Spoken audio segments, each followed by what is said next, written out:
joined by our first one today, Erol Toker, multiple-time CEO and co-founder, most recently of TryKit.ai. And Erol, thank you so much for joining us. Really appreciate you taking the time. And I am really excited for your topic. So I'm going to let you take it away and share what you have to share. Cool. Yeah. Super excited to be here. I actually gave this talk once, and that's actually jumping right in. That's actually the fun fact for today. So hi, everybody. I'm Erol. I'm the founder of a couple different companies. I've been working in the RevOps space for the last 10 years, different products. And my interesting fact kicking this off was I actually gave this presentation as one of the main stage talks last year.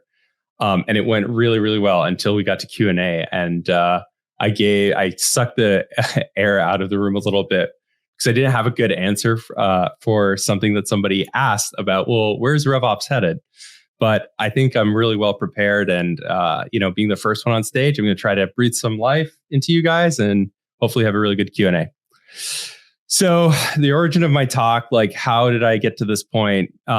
Just to sum up really simply, the first company I ran, we did everything right. All the metrics looked excellent. We raised a Series A, and then my life got worse, like a lot worse. Money was supposed to make it better. It just made me more exhausted. There were more problems, more complicated problems. I didn't really understand what was happening. And then COVID gave us a little bit of a pausing moment where we could kind of take a look around just because everything came to a standstill. And this is the story of some of the things that we learned and how we changed our business from that period. So basically, we came out of that with 3 learnings. And we'll talk about each of these with examples in the next slide. So the first one is it's really easy to kid yourself with today's best-in-class metrics. I say today's, it's not very clear that the metrics we used last year are going to be the metrics we use next year, just given how everything has come down to some form of sanity. But the main thing is, like, it's really easy to kid yourself if you break down and silo your metrics and say, we are absolutely crushing it. And there's only one problem over there, but everything else is going great. Never works that way. Which brings me to number 2. Every department's problem started somewhere completely different. And then the third lesson was, I'm not anti-sales. This talk is about the end of sales as we know it. I actually did sales for many years. I loved it. I have an engineering mind. And to me, sales is the ultimate engineering puzzle exercise thing. But after going through this experience, I really started to ask myself, is it worth all the effort and all the headache that comes with it? Because yeah, it's fun.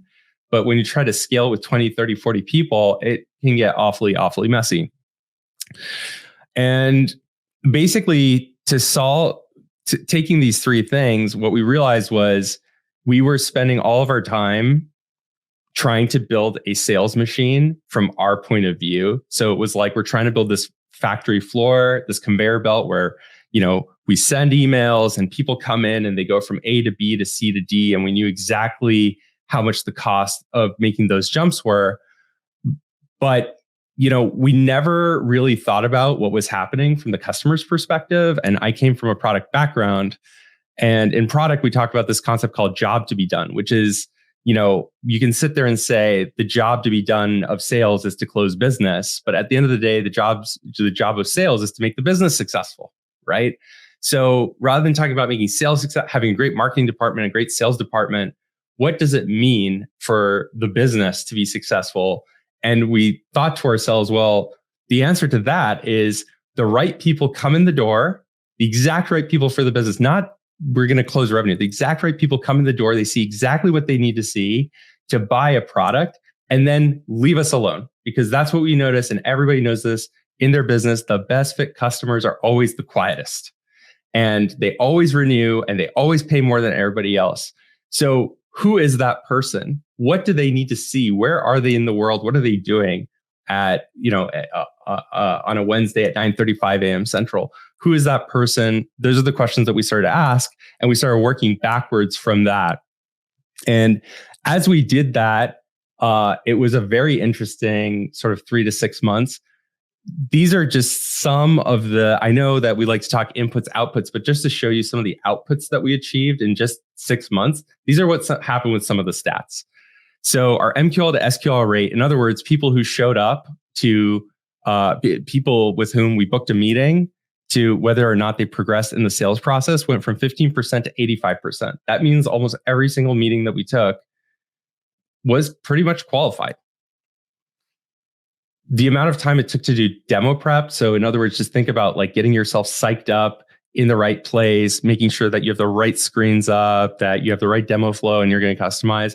We used to spend about an hour sort of prepping for those sometimes. Obviously, if you had multiple in succession, you didn't do an hour and a half for each, but there was this like really big cost for people to get prepped. And especially if you have multiple people getting on a call, it was hurting our efficiency. We brought this down to 2 minutes. We stopped negotiating. We stopped doing quotes. And just the stress just sort of melted away for us. And it melted away for the customer. And so how did we do some of this? It was always something simple. So we talked about the problem in this department started somewhere else. So let's talk about customer retention. It's really easy to say, oh, this customer didn't understand the value of the product. They didn't see we didn't do QBRs. The rep didn't get them to like them enough. The rep wasn't able to do some sort of magic. But the reality of what we found with a lot of these customers that were churn risk was, we were never their dream product. They were always marginal, and it was always it was profitable to bring them in at the surface level. And it kind of is profitable. You keep investing in account managers because you're like, well, it's a $200,000 deal, 100,000 account manager. It's profitable. But behind all that, there's all these hidden debt that you never, ever see. The backlog for engineering, the engineers you have to hire, the constant to save people, like the give and get that you have to do.